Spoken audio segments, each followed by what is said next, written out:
So we normally do track-based stuff and comparisons of drivers, a bit of telemetry, a bit of Horner hating, a bit of Marco hating, but now we're going to do some politics. For all of you guys out there that are a little bit politically minded, a little bit Machiavellian, as it were, we've got the video for you because this weekend, just before the Chinese Grand Prix, two very important things happened. Stefano Domenicali signed a 5-year extension. That's right, isn't it? 5 years?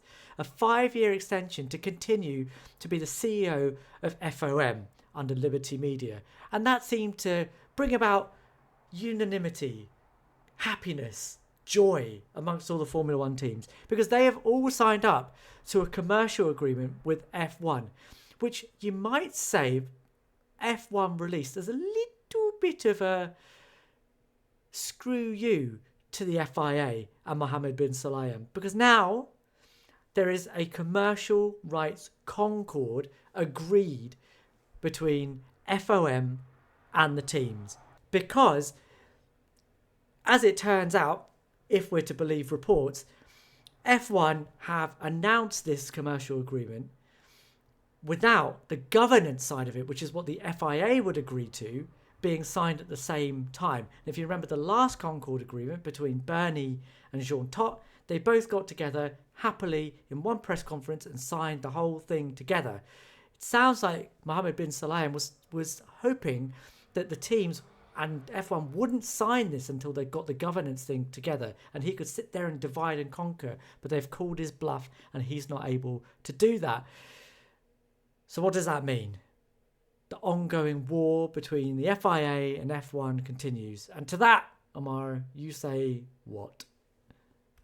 I say this is amazing. This is exactly what we wanted, right? I mean, we have all, in as fans, around Formula One, been lamenting what Mohammed bin Sulayem is doing, and this seems like the only real way that there can be any other response, right? He's been feuding with drivers, across different sports. I'll just use Formula One as an example with everything that he's doing with his so-called clampdown to make things.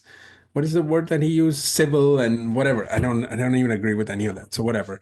Um, but I think this is pretty fascinating, right? And the fact that they've reached this agreement so quickly, to me, is a little bit surprising, right? Because we heard all this consternation about adding the 11 team and the revenue loss and yada yada yada, and it seemed like it wouldn't really happen. And I'm still a little bit perplexed that Cadillac was able to get through as quickly as it did after the Andretti build sort of Andretti claim and to get into Formula One sort of failed pretty massively and pretty shamefully, I would add.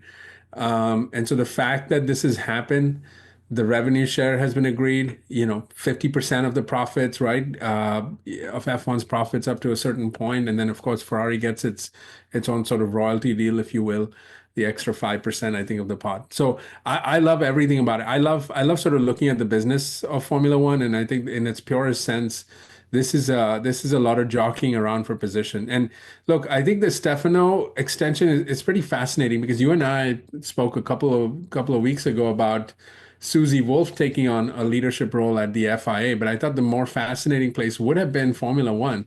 And although we never sort of talked about her in that sense, I started to sense that maybe Stefano was in it for the long run too, and evidently he is now. So all of this confirmed. So it's pretty good. Yeah, I Pretty mean, good for the sport, I would say. yeah. I mean, I think Stefano seems like a pretty stand-up guy. Like he seems to build good.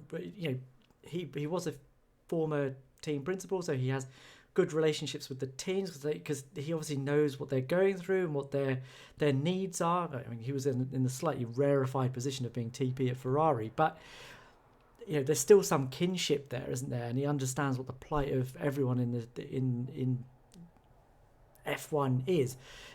He wasn't the guy that brought about the cost cap. That was Chase Carey, but he has expanded what it means to be a franchise team for everyone, and he's still trying to expand the grid to places that we haven't been before. Like the chatter about a race in Africa isn't going away. Brilliant. And we hear that they're heading off to Vietnam potentially as well. I don't know if that will actually happen, but we seem closer to, was it Vietnam? Thailand. They're going to Thailand. Yeah. I don't know if that will actually happen, but we seem closer to it now that there's a bit more of an agreement. And I would love to be racing in more places. But alongside that, he seems to have the ear of all of the commercial guys as well. Don't forget, he was CEO of Lamborghini after he left Ferrari as TP. So he knows what it means to be in business as well and have those meetings too. So he just seems to have the perfect meld of all of the stuff. It just seems at complete odds with the FIA president, but the FIA president does keep pushing one little thing, which is now being pushed through the working groups as well, which makes me very excited, and I think Ammar makes you very excited too. Uh, And I mean, that this is the is, one place where we'd agree, right? Yeah. yeah, and that is that perhaps in the future and in the not so distant future, we could be ditching turbo hybrids and bringing back screaming V10s. And if you haven't checked out our video on V10s, go check it out now, because that whole storyline seems to have advanced. There is a little secret group of V10 enthusiasts that are trying to convince everybody. And if we're going to believe the rumours, it sounds like now Ferrari are on board, despite their road car division championing V6 turbo hybrids in their 296 supercar. Great car, by the way. They want V10s back. We want V10s back. Just bring them back.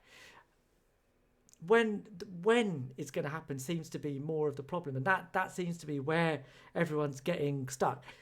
I don't think it can happen for 2026, because one of the proposed arguments was that they would ditch the 2026 rules and continue with the current V6 hybrids for a little bit longer. But the reason that won't work is because Audi wouldn't have an engine, because they've been developing for the 2026 rules. Red Bull wouldn't have an engine because they've been developing for the 2026 rules. And Mercedes actually wouldn't have an engine either, because they stopped production of any further units of the current spec of engine, because why would they keep them going? They don't need them anymore. So they wouldn't be able to build any for themselves, and they wouldn't have anything to give to the customers. So that is a non-starter. We are going to have to go to the 2026 hybrid rules. Could it be that we bring them in 2028 or 2029, perhaps? Probably still a bit too early. There's been too much investment. This is the engine rule set that Audi came in because of, so it's probably still too early for that to happen. But Ammar, 2031, mate, I'm going to be an old man by then if if you're not to believe that I am already. But in my dotage, I could be listening to the sweet, sweet sound of a V10 screaming into my ears every time I switch on a Formula One race. Is that not a sound that you're looking forward to hearing again? I am looking forward to it, because at that point, if we're going to be doing this thing, as long as that happens in 2031, which is what, 6 years from now, give or take, my listening skills will be poor. At that point, I will need that screaming V10, because that to me will be like at whatever the normal listening range is supposed to be. So, yeah, of course, this is fascinating. And Shaz, when we talked about this, I kept saying that what we're seeing now is sustainable fuels have, in general, the ability to compete with and maybe restore their sort of dominance of the sort of the combustible engine, if you will, in day-to-day life as You much as don't really electric mean has. you don't really mean combustible engine, right? Like you Yeah, don't want it to well, blow up. that's not what I meant. Come on, I mean, we've seen a lot of electric cars, but this is neither here nor there. What I meant is, yeah, what I meant is, I think what we're seeing in society too, which Formula One reflects a little bit and then impacts it as well, is whereas in the last 5 years there was this push for electric vehicles, and therefore you've been seeing everything that Formula One has been doing. The fact that they can come up with a sustainable fuel that is carbon neutral, if not even better, cleaner, and I'm not a scientist in this area to sort of prove what that would look like in terms of air quality and all of the outputs that are, sort of go with it. But if this truly is the type of fuel that can be used with minimal to no impact to nature, then why not? And I think we'd all use it, those of us that still have gas engines, because combustible is not the right way to say it. But, those of us that use used to go to the, what do we call it? What do you call it? I call It's it a the gas it's station. a You call it the combustion engine, right? combustion. I know. Come on, man. A little tired after sprint. Come on. Uh, yeah, combustion engines. Yeah. This would be a great thing. So all kidding aside, I think that the fact that there is a chance for this to happen is great. But I agree with you. The timing also has to be right. You can't pull up a year before a new regulation to say, okay, we're just going to kind of, pause a few of these and kind of do that. And you've outlined very well what that means for Audi, Red Bull, Mercedes, maybe even Ferrari though, even though I mean, and it sounds like they were sort of waiting in the background, ready with these V10 engines anyway. It looks like so. That's not what we want with our Formula One seasons. I don't even see 20H as a, to be honest. I think it's probably more like 2030, 2030. No, but this is one of those things that you want them to see. You want to see them do it right. And like Formula One is a hotbed of technological advancement, right? It's the heat of competition. You have to do better. You have to develop this technology fast because you need to use it to beat your competitors, right? That's how these V6 turbo hybrids have developed into the most efficient power units on the planet. Even if that technology isn't actually filtering down to road car use, like you're not going to find a car on the planet other than, the Mercedes Project One or Well, whatever it's called that has an MGUH. But that's not the point. If they can apply that to synthetic fuels, all of the naysayers, and we have loads of them in our comments from the last time we did a video on this. I understand everybody's skepticism about that, but if the point is for each team within the rules to be carbon neutral, then they are going to have to develop the technology to, scavenge CO2 out of the atmosphere, to develop carbon neutral factories to produce this synthetic fuel that allows these screaming V10s to be run on the most efficient, power-hungry fuel that they can make, right? And that's what will drive that technology forward. And F1, as that hotbed of technology, will be producing this synthetic fuel that can be used for the greater good of humanity. That for me is the fundamental good that Formula One can do, because Formula One for the longest time has been criticised for being a gas-guzzling, prehistoric throwback.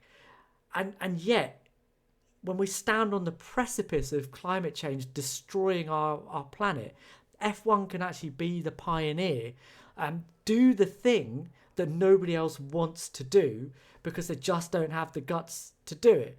And we can enjoy some sweet sound at the same time. well, but it's not just that, Chaz. There's a racing element to it that would be great too, right? What have we complained about when it came to Monaco? The inability to overtake. Why? Because the cars are so damn big. So going back to a V10 would eliminate the need to have, a hybrid car, and you wouldn't need all these batteries. And I'm just sort of generalizing Amar, here, but we may not need any of that I really. totally agree. I think the missed opportunity was that we didn't have ground effects for the longest time because it was thought to be too dangerous. So that whole V10 era, all the cars had flat floors and overbody aero, which increased the turbulent air. Can you imagine if we had a whole heap of ground effects cars researched to make them raceable with a V10 in the back? It would be the perfect formula. Like I would absolutely love it. I would eat my own beard if it meant that we could have that back. Whoa. All right. That's exactly why I would bring all of this back, is to see you eat your beard.